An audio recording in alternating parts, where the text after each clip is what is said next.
Olá pessoal, tudo bem? Sejam muito bem-vindos ao meu canal e é um prazer receber você aqui. Meu nome é Isaac e hoje, pessoal, eu vou estar falando sobre um código de erro que está relacionado a esses modelos aqui, o que você pode ver na minha tela. Se você tem um equipamento e o seu modelo do seu equipamento não está nessa listagem, então eu peço que você vá na playlist e tente encontrar outro vídeo pela qual atenda a sua necessidade aí. Agora, se você estiver aqui nessa lista, então bora pro vídeo. Bom, pessoal, então eu estou aqui com o manual da Philco, para atender esses modelos aqui, igual eu já falei.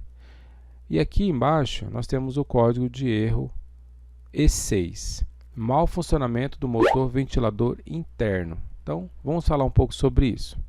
A primeira coisa que você tem que pensar é o seguinte: é um problema na turbina. Ou ela está parada, ou ela está funcionando de forma inadequada. Então é o seguinte: nessa situação você tem que pensar em duas coisas. Ou é um problema mecânico ou é um problema elétrico. Então, para facilitar, a primeira coisa que tem que fazer é resolver ou analisar um problema mecânico. Quais são os problemas mecânicos? É sujeira, alguma obstrução, de repente entrou algum inseto e acabou travando ali a turbina e ela não está conseguindo girar. Então dá uma analisada em toda essa parte mecânica. Faz a limpeza da turbina, tira todo aquele pó, vê se não tem nada obstruindo, dá uma analisada geral nessa parte mecânica. Dando tudo ok a parte mecânica, agora você vai para a parte elétrica. Pessoal, quando nós temos esse erro, nós podemos ter certeza que deu um problema ou no motor ou no circuito que alimenta esse motor. Por isso que esse ventilador está fora de controle. E com isso, podemos chegar a 6 possíveis causas que está gerando esse erro. Então, primeiro é o mau contato dos conectores do motor. Segundo, o capacitor de arranque desse motor. 3. O próprio motor em si, vamos ver como que a gente pode testar esse motor. O sensor térmico desse motor, o circuito integrado ou chip, que é o microcontrolador desse motor. E por último, sobre a placa de forma geral, que controla aí o equipamento. Vamos falar sobre esses 6 pontos aí para a gente entender sobre por que está dando esse erro aí. Pessoal, então vamos começar aqui. Primeiro, mau contato. O mau contato, por que ele acontece? Todo ar-condicionado ele tem aqueles conectores ou bornes, que encaixa na placa. Alguns são de plástico, outros são de metais, enfim. Tem esses conectores que é conectado na placa. Com o passar do tempo, devido à umidade e às condições ambientais, pode gerar oxidação nesses pinos internos que entram em contato com os pinos da placa. Então pode haver uma oxidação e pode gerar uma falha elétrica ali. Porque às vezes são pulsos elétricos, são comandos elétricos e são baixas tensões. E pode ser que qualquer oxidação pode comprometer a passagem dessas microcorrentes que está passando por esses conectores. Então pode dar falha de comunicação, pode dar alguma falha elétrica, pode ter um problema de passagem de corrente e dar o erro. Então o ideal é conferir os conectores. Como que você faz isso? Então você tira da placa, coloca novamente, pode usar um limpa-contato para poder garantir que os contatos está tudo limpinho. Tira, põe algumas vezes aí da placa, tira, põe, para poder tirar essa oxidação e garantir que estão bem conectados, tudo certinho e que está passando corrente. Então a primeira coisa é garantir que não tenha mau contato ou se tem algum fio solto por algum motivo. Então verifica tudo isso, toda essa parte visual e de conectores aí para garantir que não é essa parte aí. Depois vamos para a segunda parte, capacitor. Na placa da evaporadora tem um capacitor de arranque que ajuda a startar esse motor. Então ele tem um capacitor ali na placa para ajudar. Esse capacitor, se ele der problema, o motor não vai girar corretamente ou não vai girar. Todo capacitor de arranque ele precisa estar funcionando adequadamente para esse motor começar a girar. Se ele não estiver funcionando, ele não starta. E aí o motor tem dificuldade de girar e aí ele vai dar o erro também. Então verifica o capacitor. Na internet tem vários vídeos explicando como você pode testar o capacitor. Caso você não consiga ou não saiba fazer esse procedimento de testar o capacitor, ele não é um componente tão caro, você pode removê-lo e colocar já um novo, já para garantir que está tudo ok com esse capacitor. Mas na internet tem vídeos como você pode remover da placa e também como você pode testar para você substituir. Então veja o capacitor. Depois que você verificou tudo isso e tiver tudo ok, aí você vai analisar o motor. Pessoal, então esse motor do ventilador da turbina ali, da evaporadora, ela tem 2 bobinas internas nesse motor, conforme vocês podem verificar aí no desenho. Então você vai ter uma bobina que vai dar na faixa de 100 ohms e vai ter a outra bobina que vai dar na faixa de 200 ohms, tá? Então a B1, que é a primeira bobina, 100 ohms, aproximado. E a segunda bobina, 200 ohms. E a somatória dessas duas bobinas que vai dar os 300 ohms. Tá? Então elas estão interligadas em 3 pontos e vai sair de dentro do motor 3 fios. E aí você vai testando, né? Sempre de par em par. Você pega o multímetro, coloca na escala de ohms, que é a escala que mede resistividade, e você faz as medições para você ver se tem esses valores aí. Mesmo assim, é preciso lembrar que cada equipamento tem suas configurações elétricas padrão de fábrica. Então o ideal é consultar aí as características conforme o manual elétrico do fabricante, tá? Então isso aqui é só ilustrativo, mas tem que conferir certinho aí conforme o manual elétrico, beleza?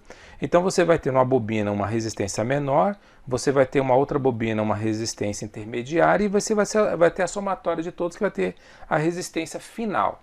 Então você tem que encontrar essas 3 medições aí para você poder garantir que não tem um curto, que ela não está rompido, tá? Por exemplo, se essa bobina aqui ela estiver aberta, então você não vai ter resistividade nenhuma, tá? Vai estar zero, porque ela não vai encontrar nada, a corrente não vai circular, ela não vai dar nenhuma leitura, então indicando que existe, né, ela está rompido, tá aberta essa bobina, então o motor já era.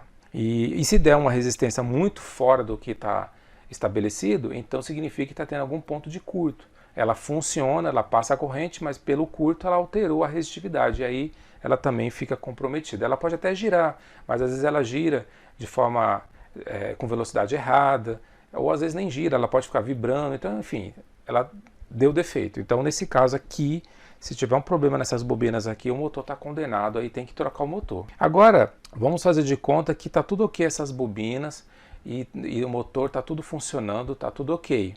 Então o que você vai testar agora? Você vai testar o sensor térmico. Esse sensor térmico, pessoal, é uma proteção para esse motor. Esse sensor térmico, pessoal, ele é um componente para proteger o motor. Então, por exemplo, se o motor começar a apresentar travamento, ele começar a esquentar, vai aumentar a temperatura desse motor. E aí esse componente ele tem a função de gerar o desligamento da corrente para esse motor não queimar. Então pode ser que esse componente deu problema. Tá?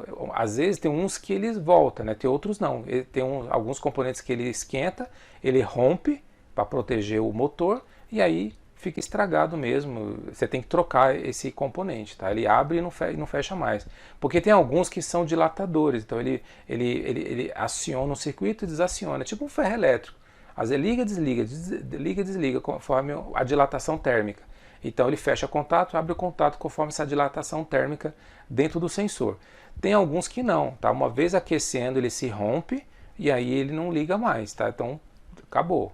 Aí parece que o motor queimou, mas na realidade é só o sensor térmico, o protetor térmico ali, que está acoplado aqui bem aí na lateral do motor ali, ele está estragado. Aí você só troca esse componente e aí o motor era para funcionar, tá? Se ele tiver com problema, pode ser também que o motor parou e devido a isso o erro foi acionado devido a esse sensor térmico na lateral ali do motor. Agora o circuito integrado controlador. O microcontrolador, pessoal, é o seguinte, é um circuito integrado, tá? É um chip que está ligado ali na placa e ele tem a função lógica ali de mandar os sinais para controlar as tensões ali e os sinais para poder ativar os relés, ativar o circuito de Dimer, né?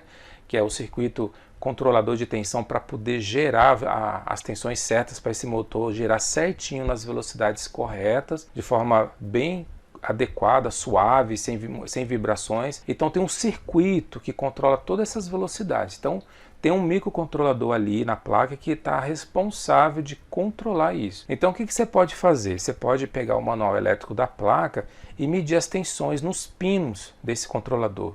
Tá? Geralmente eles trabalham com 5 volts. Tá? Tem tensões na placa que tem 12 volts para atender alguns componentes e tem 5 volts que geralmente é a tensão que os circuitos integrados trabalham, e os microcontroladores. Então você precisa pegar o manual da placa e ver as tensões. Por exemplo, o pino 8 é para ter 5 volts, o pino 5 é para ter 2 volts, outro pino 8, o pino 9 é para ter 3 volts, enfim, você vai tendo ali as tensões que é para sair e para a entrada desses pinos. Então, se não tiver correto essas voltagens, então pode ser que está tendo um problema nesse circuito integrado e o ideal seria trocá-lo. Mas aí, pessoal, nós entramos então no sexto ponto, que é o problema da placa. O que acontece? Um problema eletrônico, de componentes eletrônicos, não necessariamente é um componente isolado. Pode ser que parece que é um componente, mas na realidade está sendo causado por outros componentes. E aí você fica trocando, e no final você acaba não achando o defeito. Por exemplo, dá um problema no capacitor, que deu um problema no resistor, que deu problema no pino 8 do circuito integrado XYZ. Então, na realidade, foram 3 componentes. Aí você acha que é um circuito integrado, aí você troca e continua o problema. Aí você fica aquela luta para achar o problema. Então, nesse caso, se você perceber que tem risco de não ser só o processadorzinho ali, os microcontroladores, então o ideal é você já condenar essa placa e já trocar a placa. Principalmente, pessoal, se a placa ela tiver circuitos com soldas SMD, que é essa tecnologia de solda que os componentes são soldados por cima da placa. São aqueles componentes bem pequenininhos que eles são soldados por cima da placa. Aqueles componentes é muito difícil de trocar, tem que ter equipamentos apropriados, soprador térmico, isolante ali, para não danificar os outros componentes. Você tem que ter suga-solda, ter pasta de solda, tem que ter um microscópio apropriado para você ampliar a imagem, para você ver melhor esses componentes. Enfim, tem vários equipamentos eletrônicos para dar suporte nessa manutenção. Se você não é especializado em placas eletrônicas de ar-condicionado, eu recomendo, se você quer reparar a placa porque ela é muito cara, então contrata uma empresa especializada em fazer manutenção de placa de ar-condicionado para você não ter problemas de perder muito tempo e às vezes até danificar um outro componente que nem estava precisando trocar. Então, pessoal, resumindo isso daí. Então, mau contato, capacitores, motor, circuitos integrados, que são os microcontroladores, e depois, se você não conseguiu encontrar até esse ponto, então a sua placa aí está condenada, é melhor você trocar a sua placa para fazer o reparo do seu ar-condicionado, e aí ele vai ser extinto aí. Eu espero ter ajudado você com esse vídeo. Se você gostou, deixa um like, se inscreva no canal, e eu espero você para o próximo vídeo. Até mais!